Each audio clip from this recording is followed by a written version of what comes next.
महाराज श्री के चरणों में त्रिबार नमोस्तु नमोस्तु नमोस्तु।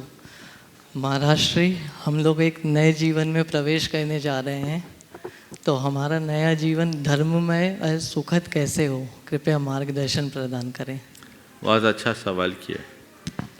नव जीवन में प्रवेश कर रहे हैं और हमारा नया जीवन धर्ममय और सुखद कैसे हो।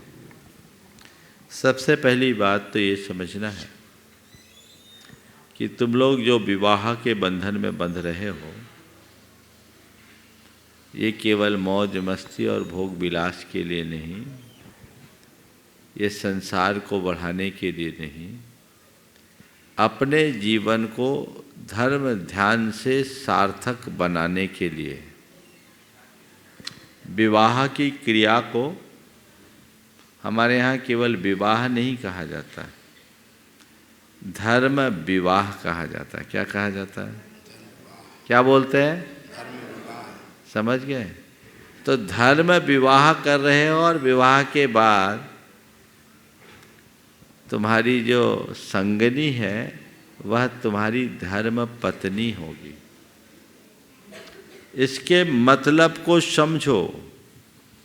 लोगों के विवाह हुए 50-50 बरस बीत गए होंगे, वो भी यहाँ बैठे होंगे, लेकिन विवाह का मतलब नहीं जानते होंगे, विवाह का उद्देश्य नहीं जानते। विवाह है धर्म विवाह, यानी अब विवाह के बाद मुझे अपने धर्म का पालन करना है। उसमें पहला धर्म तुम्हारा अपने पति धर्म का पालन करना, तुम्हारी पत्नी पत्नी धर्म का पालन करे। समझ गए? तो मैं पति बनने जा रहा हूं तो मैं एक आदर्श पति बनूं, और तुम्हारी संगनी तुम्हारी पत्नी बनेगी तो वो एक आदर्श पत्नी बने। पूरी बात करूंगा तो बहुत समय लग जाएगा, संकेतों में बोल रहा हूं। दूसरी बात, अब विवाह कर रहा हूं तो मुझे विशेष रूप से धर्म पुरुषार्थ करना है। विवाह के बंधन में बंधने के बाद ही त्रिवर्ग की सिद्धि होती है। त्रिवर्ग धर्म अर्थ और काम, इन तीनों पुरुषार्थों के मध्य सम्यक संतुलन बनाने को कहा जाता है। शास्त्रों में लिखा गया है कि त्रिवर्ग संसाधन मंत्रेण पशुभिरायु निफलम नरस्य तत्रापि धर्मम प्रवरम वदन्ति नतम बिना भव तोर्थ कामो। त्रिवर्ग की सिद्धि के अभाव में मनुष्य की आयु पशुओं की तरह निरर्थक है। उसमें भी धर्म सबसे श्रेष्ठ है। धर्म के बिना अर्थ और काम भी पुरुषार्थ की संज्ञा नहीं पाते।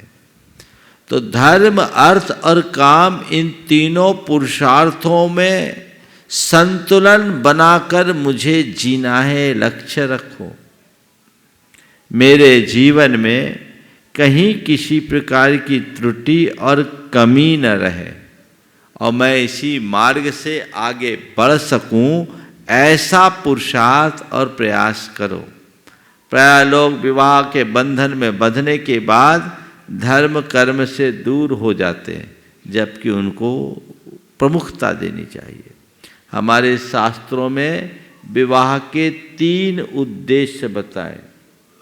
पहला उद्देश्य धर्म संपत्ति, यानी धर्म का अनुपालन। अब मुझे विशिष्ट रूप से धार्मिक क्रियाकलापों को पूरा करना है, और तुम्हारा तो सौभाग्य है धर्म क्षेत्र में विवाह कर रहे और धर्म करते हुए विवाह में बन रहे।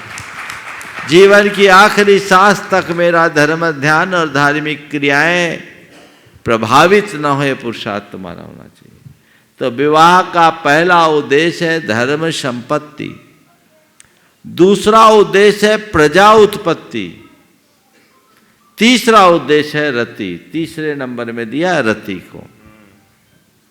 तो पहला काम धर्म की संप्राप्ति और दूसरा काम प्रजा की उत्पत्ति। ये दोनों आजकल गौल है, बस रति में ही रंग है।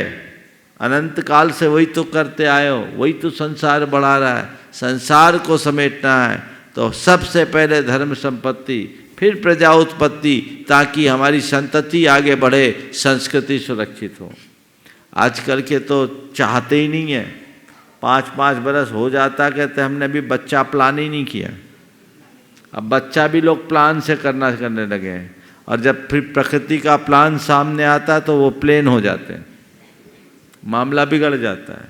नहीं, सहज, उसमें अपनी बुद्धि मत लगाना।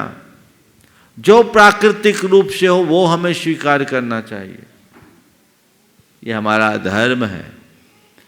आधुनिकता में चूंकि आज के सभी युवक युवती पढ़े लिखे हैं तो वो अलग ढंग से सब कुछ करने लगे हैं, पर ये सब बातें अशास्त्रीय है और इसके दूरगामी परिणाम भी बहुत खराब निकलते हैं।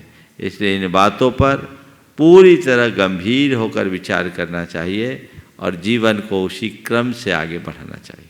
आशीर्वाद।